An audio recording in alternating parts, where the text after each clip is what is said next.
Todavía hoy, el olor a azahar me trae recuerdos amargos de aquel verano en Sevilla, aunque la ciudad siempre ha sido mi hogar y mi consuelo. Me llamo Dolores y ya he cumplido los 82. Mi vida, la mayor parte de ella, transcurrió en un pisito modesto de Triana, en Sevilla, junto a mi Antonio.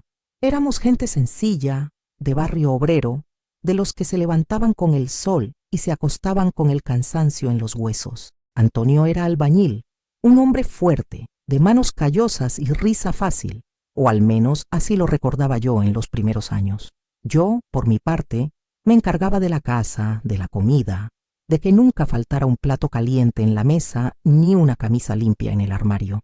Nuestra vida era una rutina, sí, pero una rutina que yo creía sólida, construida ladrillo a ladrillo, como las paredes que él levantaba.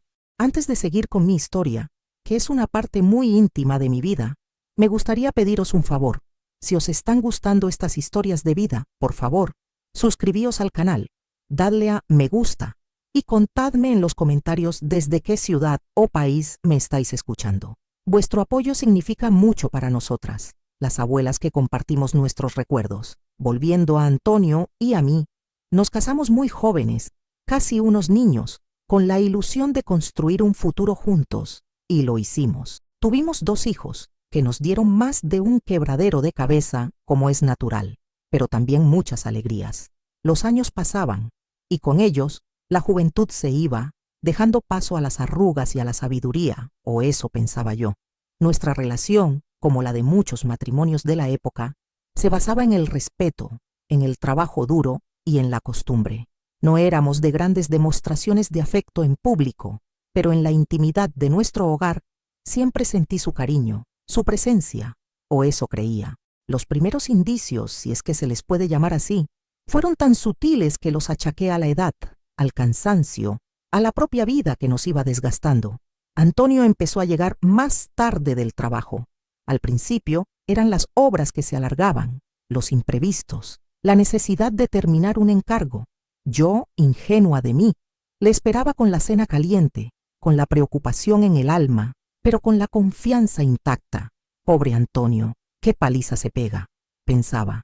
Le servía su plato, le escuchaba hablar de los compañeros, de los problemas en la obra, y me sentía útil, su apoyo. Pero las noches se hicieron más frecuentes, una vez a la semana, luego 2, a veces incluso 3. Sus excusas se volvían más vagas, menos detalladas. Hoy hemos tenido que rematar un tejado. Se ha estropeado la hormigonera y hemos tenido que esperar la pieza. Yo asentía, pero una pequeña punzada empezaba hasta a instalarse en mi pecho. Una punzada que yo me empeñaba en ignorar, en achacar a mis propios miedos de mujer mayor, a la soledad que a veces me invadía cuando los niños ya habían volado del nido. También noté cambios en su aspecto. Antonio, que siempre había sido pulcro, pero sin grandes alardes, empezó a prestar más atención a su ropa. Camisas nuevas, un afeitado más apurado, incluso un perfume que no reconocía, más fresco, menos de hombre de obra. Cuando le preguntaba, él se encogía de hombros. ¿Qué tonterías dices, Dolores? Es que me he comprado una colonia nueva, ¿no puedo? Y yo, para no discutir, para no parecer una vieja celosa, me callaba. Pero el aroma, ese aroma desconocido, se quedaba flotando en el aire de nuestra casa, como un fantasma silencioso. Nuestras conversaciones se volvieron más escasas, más superficiales. Él estaba más irritable, más distante. Si yo intentaba hablar de nuestros hijos, de los nietos, de algún problema en el barrio, él respondía con monosílabos o cambiaba de tema. La risa fácil de antaño se había apagado, sustituida por un ceño fruncido y una mirada ausente. Yo me sentía como si estuviera hablando con una pared, con un extraño que compartía mi cama y mi mesa, pero no mi vida. La intimidad, esa que antes era un refugio, también se fue enfriando. Sus caricias se volvieron mecánicas, sus besos ausentes. Yo lo achacaba a la edad, a los años de matrimonio, a que la pasión se transforma en cariño. Me convencía a mí misma de que era lo normal, que todos los matrimonios pasaban por eso, pero en el fondo una parte de mí, esa voz interior que a veces es tan sabia como cruel, Me decía que algo no andaba bien, que no era solo el paso del tiempo, sino algo más, algo que él me ocultaba. Recuerdo una tarde de julio, con el calor apretando en las calles de Triana, un calor pegajoso que te asfixiaba. Antonio había vuelto del trabajo, más tarde de lo habitual, y se había duchado rápidamente. Dejó su camisa de trabajo, empapada en sudor y polvo, sobre la silla del dormitorio. Yo, como siempre, fui a recogerla para meterla en la lavadora, y fue entonces, al doblarla, cuando mis ojos se posaron en una pequeña mancha en el cuello, una mancha de carmín. No era de sangre, ni de barro, ni de pintura. Era un rojo intenso, vibrante, que no pertenecía a mi mundo, ni a la vida de un albañil. Mi corazón dio un vuelco, un golpe seco que me dejó sin aliento. Aquella pequeña mancha, tan insignificante, empezó a tejer la madeja de mi desdicha. Aquella mancha de carmín, pequeña, insignificante para cualquiera que no supiera lo que yo empezaba a intuir, pero para mí fue como una bofetada en la cara, un puñetazo en el estómago. La camisa se me cayó de las manos y me quedé allí, de pie en medio del dormitorio, con el corazón latiéndome desbocado, como un pájaro enjaulado que intenta escapar. El calor de julio se me hizo insoportable y sentí que el aire me faltaba. No era una mancha de mi pintalabios. El mío era un tono más discreto, más apagado. Este era un rojo vivo, descarado.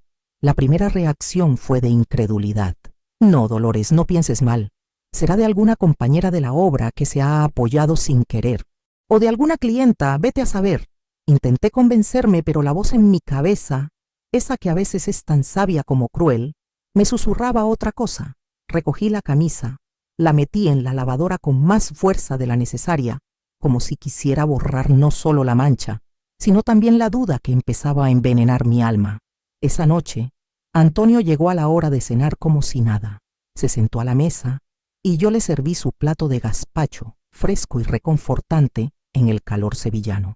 Le observé. Sus ojos, antes tan francos, ahora parecían esquivar los míos. Su sonrisa, antes tan abierta, ahora era una mueca forzada. ¿Qué tal el día, Antonio?, le pregunté intentando que mi voz sonara normal, aunque por dentro sentía un temblor. Él se encogió de hombros sin levantar la vista del plato. Lo de siempre, Dolores. Mucho sol, mucho polvo. La obra no avanza como debería. ¿Y no has tenido ningún percance?, insistí, con la esperanza de que él mismo mencionara algo, cualquier cosa que explicara la mancha. Me miró por un instante, con una ceja arqueada. ¿Percance? ¿Yo? ¿Qué dices? No, ninguno. ¿Por qué lo preguntas? Por nada, por nada, me apresuré a decir, sintiendo cómo el rubor me subía por el cuello. No podía, no quería acusarle sin pruebas, sin saber. La sola idea me aterraba. El silencio se instaló entre nosotros, un silencio pesado, cargado de cosas no dichas. Él comía, yo le observaba, y cada bocado que él daba era como una piedra que se me atragantaba a mí. Los días siguientes se convirtieron en una tortura silenciosa. Cada vez que Antonio salía por la puerta, mi corazón se encogía. Cada vez que llegaba tarde, mi mente empezaba a tejer escenarios, a imaginar rostros, a construir historias. Me volví una observadora minuciosa. Sus gestos, sus palabras, sus ausencias, todo era analizado, desmenuzado. Una tarde, mientras regaba las macetas de geranios en el balcón, vi a la Pura, la vecina del tercero, que barría su portal. La Pura era una mujer de buen corazón, pero con la lengua muy larga. «Ay, Dolores, qué calor hace, ¿verdad?», me dijo, secándose el sudor de la frente con el dorso de la mano. «Mucho, Pura, mucho. Esto no es vida», le respondí intentando sonreír. «¿Y tu Antonio? Siempre tan trabajador. Le veo pasar a todas horas. El otro día, fíjate, lo vi por la calle Betis, yendo hacia el puente. Iba muy arreglado, con una camisa que no le había visto nunca». Pensé, «Mira qué bien, Antonio se va de paseo». Mi corazón dio otro vuelco. La calle Betis, al otro lado del río, era un lugar de bares, de ambiente, no el camino habitual de la obra. Y lo de muy arreglado, sí, ya sabes, le gusta darse una vuelta de vez en cuando, dije, intentando sonar despreocupada, aunque por dentro sentía un frío glacial. A veces va a ver a un amigo que vive por allí. «Ah, sí, claro», dijo la Pura, con una sonrisa que no me gustó nada, una sonrisa que parecía saber más de lo que decía. Bueno, Dolores, te dejo, que tengo que ir a la compra. Me quedé allí, con la regadera en la mano, sintiendo cómo la tierra se me escapaba entre los dedos. La calle Betis, una camisa nueva. La pura no era malintencionada, pero sus palabras eran como pequeñas astillas que se clavaban en mi alma. Empecé a fijarme en los detalles más pequeños. Antonio, que siempre había sido un hombre de costumbres, empezó a cambiar sus rutinas. Antes, al llegar a casa, dejaba las llaves en el mismo sitio, el monedero en la mesita de noche. Ahora, a veces, las llaves aparecían en el bolsillo de la chaqueta, el monedero en otro lugar.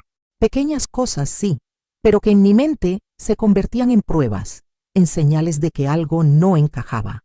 Una noche, mientras él dormía profundamente a mi lado, me levanté con sigilo. La luna entraba por la ventana, iluminando tenuemente la habitación. Con el corazón en un puño, busqué en los bolsillos de su pantalón, de su chaqueta. No encontré nada, ni una nota, ni un papel, ni un recibo sospechoso. Solo el tabaco, las monedas, el pañuelo. Me sentí estúpida, una vieja celosa y paranoica. Dolores, por favor, ¿qué estás haciendo? Me reprendí a mí misma. Pero la duda, una vez sembrada, es una mala hierba que crece sin control. Al día siguiente, Antonio me sorprendió con un ramo de claveles rojos. Para ti, mi Dolores, me dijo, con una sonrisa que intentaba ser cariñosa, pero que a mí me pareció forzada. Para alegrarte el día. Los claveles eran preciosos, de un rojo intenso, casi el mismo tono que la mancha de carmín. Los puse en un jarrón, pero cada vez que los miraba sentía un nudo en el estómago. ¿Era un gesto de amor o de culpa? ¿Un intento de calmar mis sospechas, de comprar mi silencio? Gracias, Antonio, le dije, intentando que mi voz no temblara. Son muy bonitos. Él me abrazó, un abrazo que sentí distante, casi mecánico. Te quiero mucho, Dolores, me susurró al oído. Y yo a ti, Antonio, le respondí, pero la frase se me quedó a medio camino, como una mentira que no podía terminar de pronunciar, porque en ese momento no estaba segura de si le quería o si solo le temía. Temía lo que pudiera descubrir, temía que mi vida, esa vida que yo creía tan sólida, se desmoronara en 1000 pedazos. Y lo que más temía era la verdad, esa verdad que se escondía detrás de sus ojos, detrás de sus silencios, detrás de cada clavel rojo que ahora adornaba mi salón. El aire en casa se volvió denso, cargado de una tensión invisible. Hablábamos del tiempo, de los nietos, de las noticias del barrio, pero era como si estuviéramos recitando un guión, sin alma, sin conexión. Yo sentía que él me miraba a veces con una mezcla de cariño y remordimiento, y otras con una impaciencia que me helaba la sangre. Una tarde, mientras preparaba la cena, escuché el teléfono. Era el de la cocina, de esos antiguos de rueda. Antonio estaba en el salón, leyendo el periódico. Lo cogí. Dígame, dije. Al otro lado, una voz de mujer, joven, suave, preguntó, ¿está Antonio? Mi corazón se detuvo. No era la voz de ninguna de nuestras hijas, ni de una vecina, ni de una amiga. Era una voz desconocida. ¿De parte de quién? Pregunté, sintiendo cómo la garganta se me cerraba. Hubo un silencio al otro lado, un silencio que me pareció eterno. Luego, la voz un poco más baja dijo, no importa, me he equivocado de número, disculpe, y colgó. Me quedé con el auricular en la mano, escuchando el pitido de la línea cortada. Mis manos temblaban. Antonio, desde el salón, preguntó, ¿quién era, Dolores? Me giré intentando recomponerme, intentando que mi rostro no delatara el pánico que sentía. Nadie, Antonio. Se han equivocado de número. Él me miró por un instante que me pareció una eternidad. Sus ojos, antes esquivos, ahora se clavaron en los míos, con una intensidad que me hizo temblar. No dijo nada, pero en su mirada, en ese silencio, sentí que la verdad, esa verdad que tanto había temido, estaba a punto de desvelarse. Y yo, Dolores, la mujer que había construido su vida sobre la roca de la confianza, me di cuenta de que mi mundo estaba a punto de desmoronarse. La mirada de Antonio, después de la llamada, fue como un puñal. No dijo nada, pero sus ojos me lo dijeron todo. Había algo en ellos, una mezcla de culpa y desafío que me heló la sangre. Yo, por mi parte, intenté mantener la compostura, seguir con la cena, como si nada hubiera pasado, pero el gazpacho se me atragantaba, y cada bocado era un esfuerzo. Esa noche, en la cama, el silencio era más pesado que nunca. Él se dio la vuelta dándome la espalda, y yo me quedé mirando el techo, con los ojos abiertos en la oscuridad. Las preguntas se agolpaban en mi mente, una tras otra, sin descanso. ¿Quién era esa mujer? ¿Desde cuándo? ¿Por qué a mí? Sentía un dolor físico en el pecho, como si alguien me hubiera apretado el corazón con una mano fría.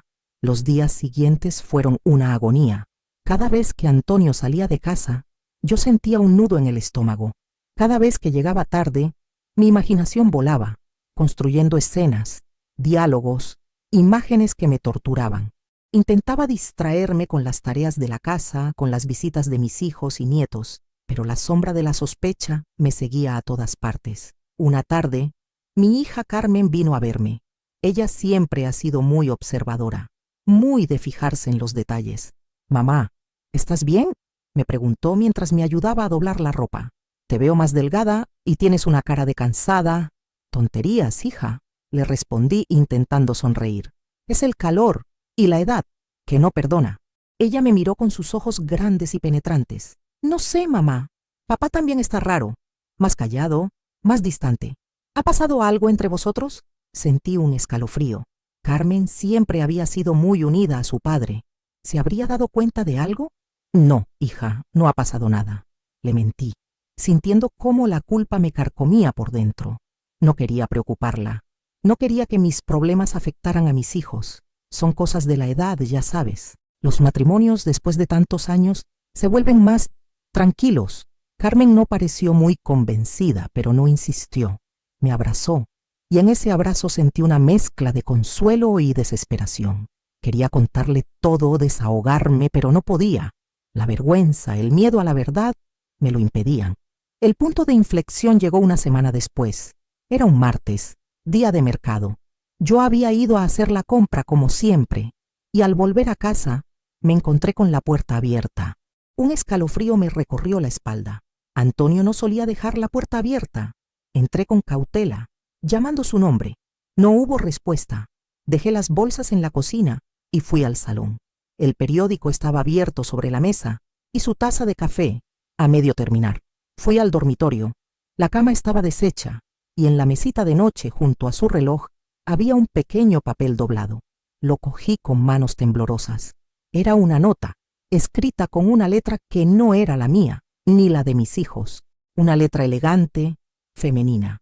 «Mi amor, no puedo esperar a verte esta noche. Te echo de menos. Tuya, S. Una sola inicial, pero fue suficiente. El mundo se me vino encima. Sentí que el aire me faltaba, que las paredes de mi casa se cerraban sobre mí. Mis piernas flaquearon y tuve que sentarme en el borde de la cama con la nota apretada en la mano. «Mi amor, te echo de menos». Esas palabras, destinadas a él, me taladraron el alma. No era una sospecha, no era una intuición.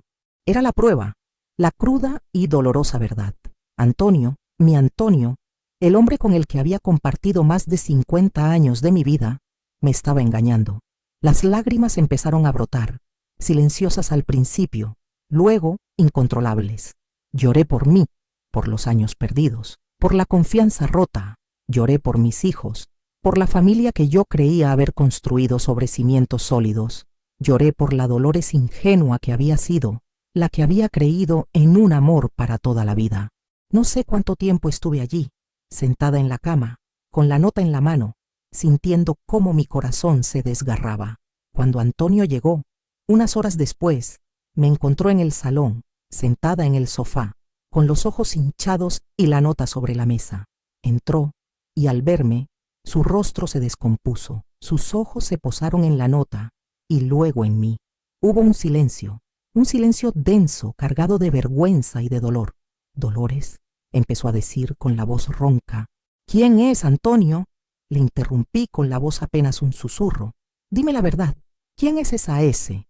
Él bajó la mirada, incapaz de sostenerme la mirada.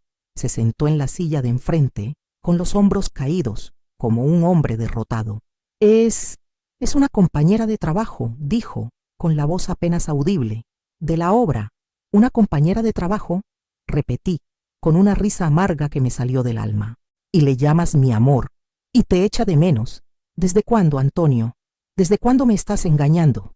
Él levantó la vista, y en sus ojos vi una mezcla de arrepentimiento y de cansancio.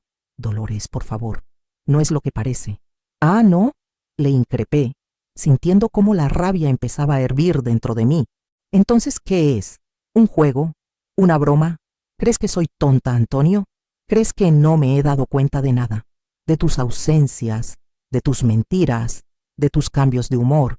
Él intentó acercarse, pero yo me encogí, apartándome de él. No me toques, Antonio. Lo siento, Dolores, dijo, con la voz quebrada. Lo siento mucho. No quería hacerte daño. ¿No querías hacerme daño? Le grité, sintiendo cómo las lágrimas volvían a brotar. Me has destrozado la vida, Antonio. Me has humillado. Me has hecho sentir una estúpida. La discusión se alargó durante horas. Él intentaba justificarse, balbuceando excusas, hablando de soledad, de rutina, de un momento de debilidad. Yo, por mi parte, le lanzaba reproches, le recordaba cada mentira, cada ausencia, cada detalle que ahora cobraba un sentido cruel. ¿Y nuestros hijos, Antonio? Le pregunté con la voz ahogada por el llanto. ¿Qué les vamos a decir? ¿Cómo les vamos a explicar que su padre, el hombre que siempre les enseñó la honestidad, ha estado viviendo una doble vida? Él se llevó las manos a la cabeza, con un gesto de desesperación. No lo sé, Dolores, no lo sé. Estoy perdido. Pero sus palabras no me consolaban. Solo sentía un vacío inmenso, un dolor que me atravesaba el alma. La imagen de esa S, la voz de esa mujer al teléfono, la mancha de carmín en su camisa, todo se unía en un rompecabezas macabro que me mostraba la cruda realidad. En ese momento, solo quería que todo terminara, que el dolor se fuera, que la rabia se disipara, pero sabía que no sería así. Sabía que esta herida, esta traición, me acompañaría el resto de mi vida. Y lo que más me dolía, lo que más me carcomía por dentro, era la pregunta que no dejaba de resonar en mi cabeza. ¿Cómo pudo Antonio, el hombre que juró amarme y respetarme, hacerme esto? ¿Cómo pudo mirarme a los ojos todos estos años y mentirme? Esa noche, Antonio y yo dormimos en camas separadas. Yo en la nuestra, él en el sofá del salón. El silencio era un muro entre nosotros, más infranqueable que cualquier palabra. Al día siguiente, me levanté con la cabeza pesada, el cuerpo dolorido, como si hubiera librado una batalla, y en cierto modo, así era. Él intentó hablar conmigo. Se acercó a la cocina mientras yo preparaba el café, con la mirada baja, casi suplicante. Dolores, por favor, tenemos que hablar, dijo, con la voz apenas un murmullo. ¿Hablar de qué, Antonio? Le respondí sin mirarle, sintiendo cómo la rabia volvía a subir por mi garganta. De tus mentiras, de tu otra vida. ¿Qué hay que hablar? Necesito que me escuches, insistió. Necesito explicarte.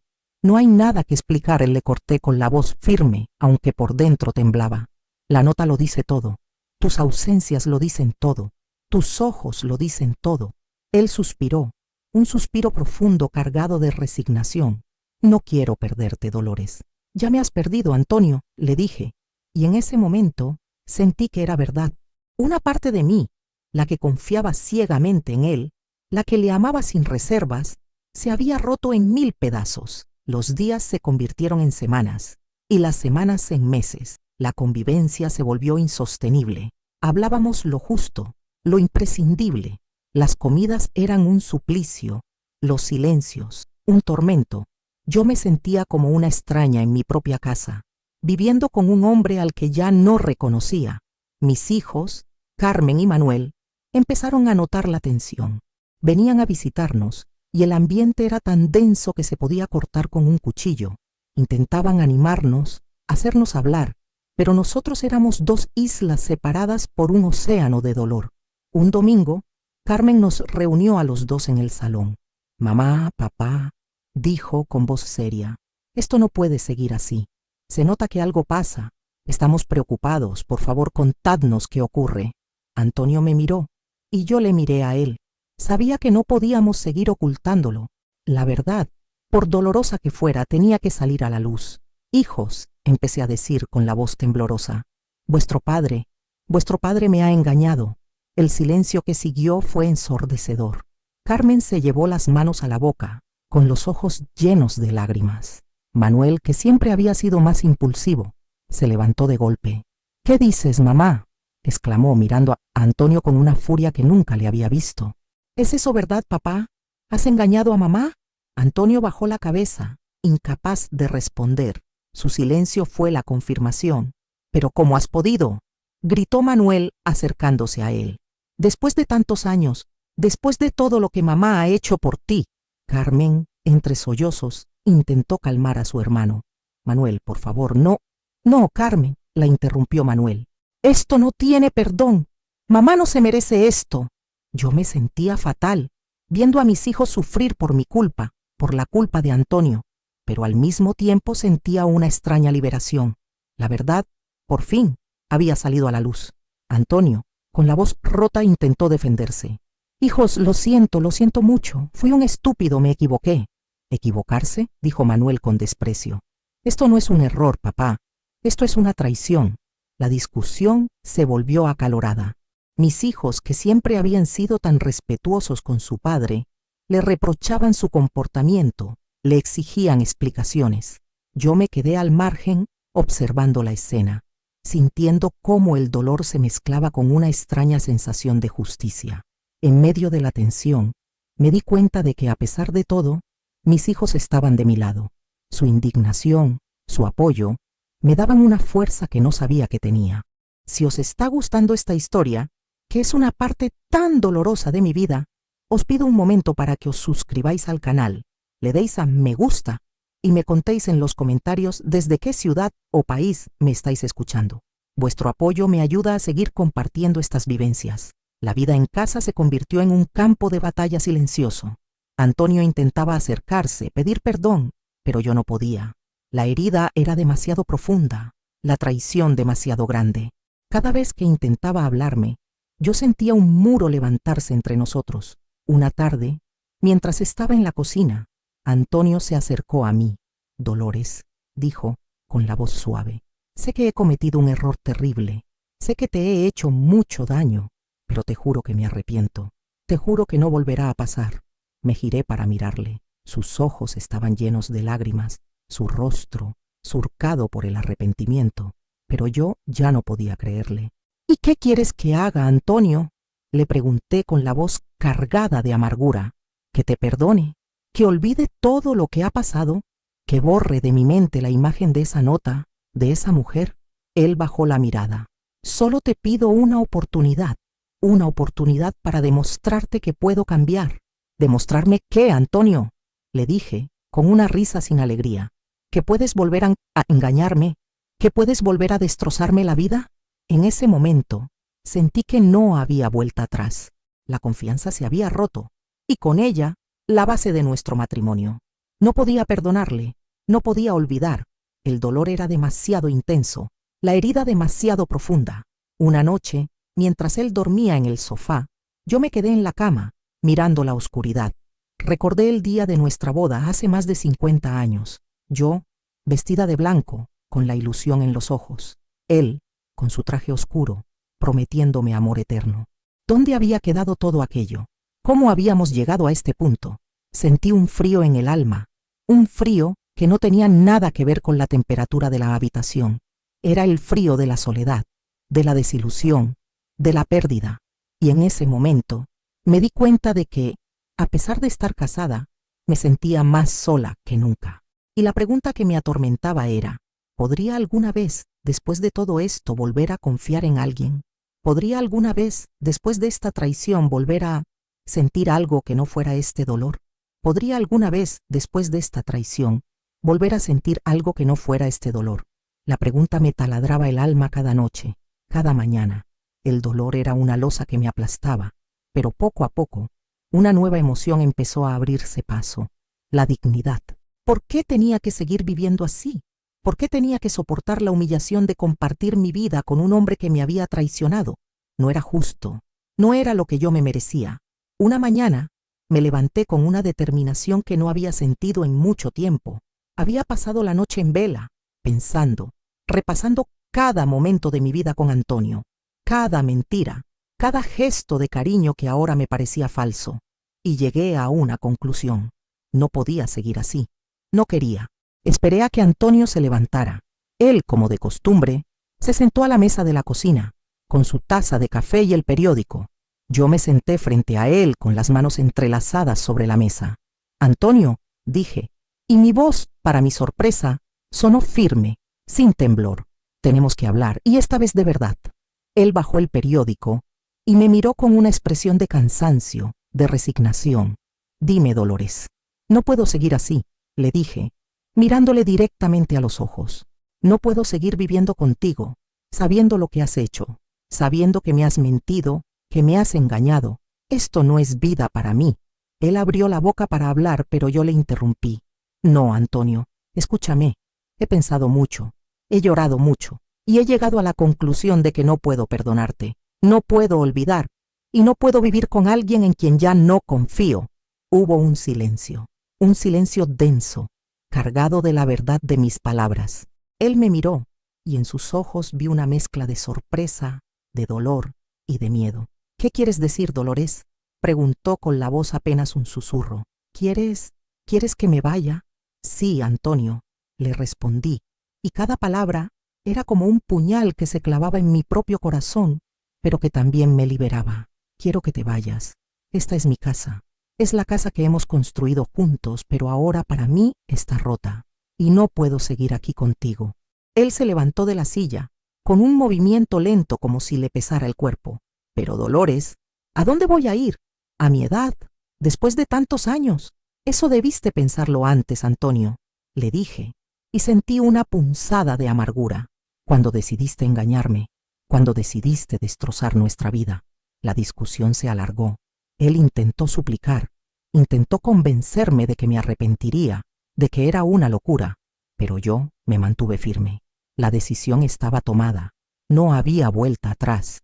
Le di un plazo de una semana para que recogiera sus cosas y se fuera. La noticia, como era de esperar, cayó como una bomba en la familia. Llamé a Carmen y a Manuel para contarles mi decisión. Carmen, mi dulce Carmen, lloró conmigo por teléfono. «Mamá, ¿estás segura?», me preguntó entre sollozos. «Es un paso muy grande». «Estoy segura, hija», le respondí. «No puedo seguir viviendo en esta mentira. Me estoy muriendo por dentro». Manuel, por su parte, se mostró más práctico, aunque también dolido. «Mamá, si es lo que necesitas te apoyamos», me dijo. «Pero, ¿y papá? ¿A dónde va a ir? ¿Y cómo lo vamos a hacer?».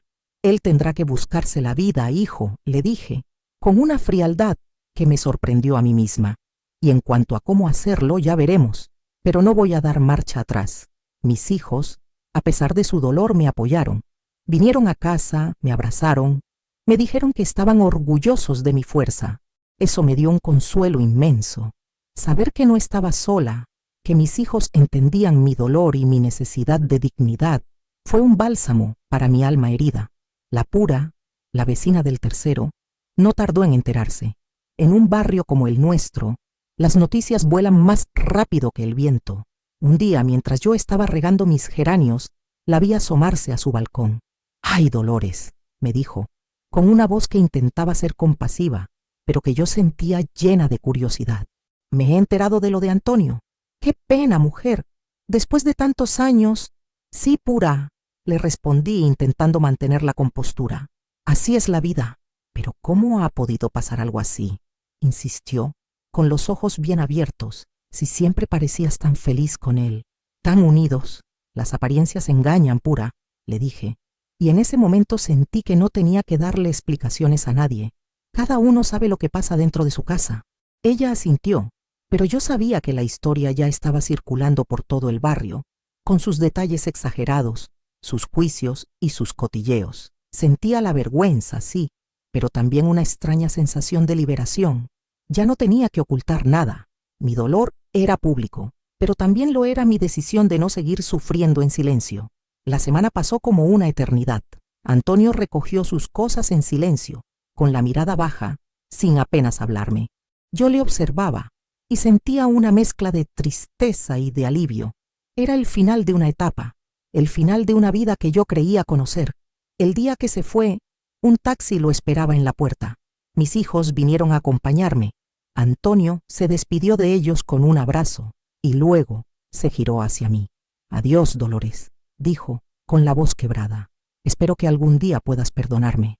Yo no respondí, solo le miré, y en mis ojos creo que él vio todo el dolor, toda la decepción, toda la rabia que sentía. Se subió al taxi y el coche se alejó por la calle, llevándose consigo 50 años de mi vida. Cuando el taxi desapareció de mi vista, sentí un vacío inmenso. La casa se quedó en silencio, un silencio diferente al de antes. No era el silencio tenso y cargado de mentiras, sino un silencio hueco, el silencio de la ausencia. Mis hijos me abrazaron. «Mamá, ¿estás bien?», me preguntó Carmen. Estoy bien, hija», le respondí, aunque sentía un nudo en la garganta. «Estoy en paz». Pero la paz era una paz extraña, una paz teñida de tristeza. La casa, nuestra casa, ahora se sentía inmensa, vacía. Cada rincón me recordaba a él, a los momentos que habíamos vivido, a las risas, a las discusiones, a los sueños que habíamos compartido. Empecé a reorganizar mi vida. Mis hijos me ayudaron a cambiar algunas cosas de la casa, a mover muebles, a deshacerme de objetos que me recordaban demasiado a Antonio. Quería que la casa volviera a ser mía, solo mía. Los primeros días fueron los más difíciles. Me sentía sola, a veces perdida. La rutina que había compartido con Antonio durante tantos años se había roto y tenía que construir una nueva. Pero cada pequeño paso, cada decisión que tomaba por mí misma, me daba una fuerza renovada. Una tarde, mientras estaba sentada en el salón, mirando por la ventana, recordé la mancha de carmín en la camisa de Antonio, aquella pequeña mancha que lo había cambiado todo. Y me di cuenta de que a pesar del dolor, de la humillación, de la tristeza, había tomado la decisión correcta. Había elegido mi dignidad, mi paz. Pero la vida no es un cuento de hadas, y las heridas no se curan de la noche a la mañana.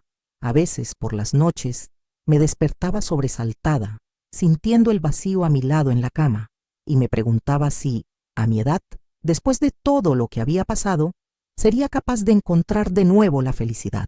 Si alguna vez podría volver a sentir algo que no fuera este dolor. Esa pregunta, que me atormentaba en las noches de soledad, poco a poco fue perdiendo fuerza. Los primeros meses después de que Antonio se fuera, fueron, sin duda, los más difíciles. La casa se sentía inmensa. El silencio era un eco constante de su ausencia. Cada objeto, cada rincón, me recordaba a él, a los años que habíamos compartido, a la vida que habíamos construido. A veces me encontraba hablando sola, como si él todavía estuviera allí, o me sorprendía preparando café para dos. Era una costumbre arraigada, 50 años de rutina que no se borraban de la noche a la mañana. Pero, a pesar de la tristeza, había algo más, una pequeña chispa, una sensación de alivio, de libertad. Ya no tenía que vivir con la mentira, con la sospecha, con el nudo en el estómago.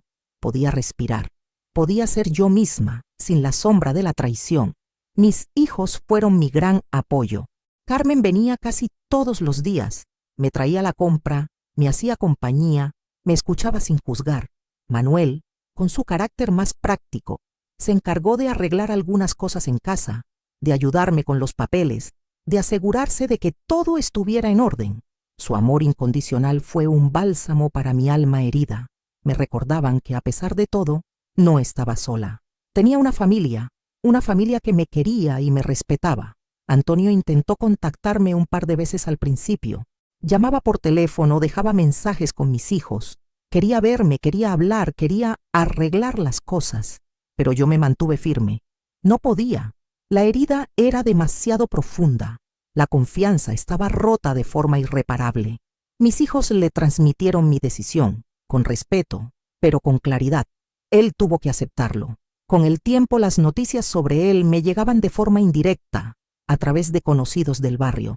Parece que la relación con esa S no duró mucho, que ella, al ver que Antonio no dejaba a su familia, o quizás al darse cuenta de que él no era el hombre que ella imaginaba, se alejó.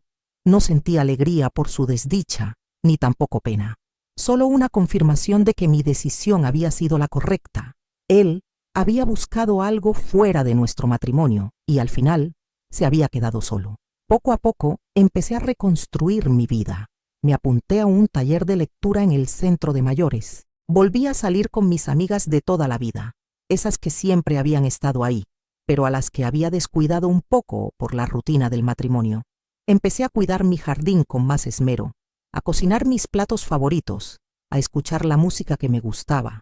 Pequeños gestos, sí, pero que me devolvían la alegría de vivir. Un día, mientras estaba sentada en el banco del parque, viendo a los niños jugar, me di cuenta de algo importante. Durante muchos años mi identidad había estado ligada a la de Antonio. Era la mujer de Antonio, la señora de la casa. Pero ahora era simplemente Dolores, y eso, aunque al principio me asustaba, me llenaba de una fuerza renovada. Era Dolores, con mis propias ideas, mis propios sueños, mis propias decisiones. La vida me había enseñado una lección muy dura, pero también muy valiosa. Aprendí que el amor, por muy fuerte que sea, no puede sobrevivir sin respeto y sin verdad. Aprendí que la dignidad de una mujer no tiene precio y que nunca es tarde para elegir tu propia felicidad, tu propia paz. No importa la edad que tengas, no importa lo que hayas vivido, siempre hay una oportunidad para empezar de nuevo, para reconstruirte, para volver a florecer. No fue fácil, no os voy a engañar. Hubo días de mucha tristeza, de mucha rabia, pero cada vez que me sentía caer, recordaba por qué había tomado esa decisión. Recordaba el dolor, la humillación, la sensación de no ser suficiente, y eso me daba la fuerza para seguir adelante. Hoy miro hacia atrás y veo a esa Dolores de hace unos años, la que vivía con el corazón encogido, la que intentaba ignorar la verdad, y me siento orgullosa de la mujer en la que me he convertido.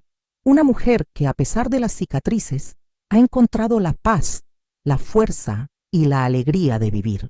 Una mujer que ha aprendido que el amor más importante es el que se tiene a una misma. Quiero daros las gracias a todos vosotros que habéis estado aquí, escuchando mi historia, mi dolor, mi superación. Vuestro cariño y vuestro apoyo significan mucho para mí. Espero que mi experiencia, por dura que haya sido, os sirva de algo, os dé fuerza, os haga reflexionar. Si esta historia ha tocado vuestro corazón, os pido por favor que os suscribáis al canal, le deis a me gusta y me dejéis un comentario contándome desde qué ciudad o país me estáis escuchando.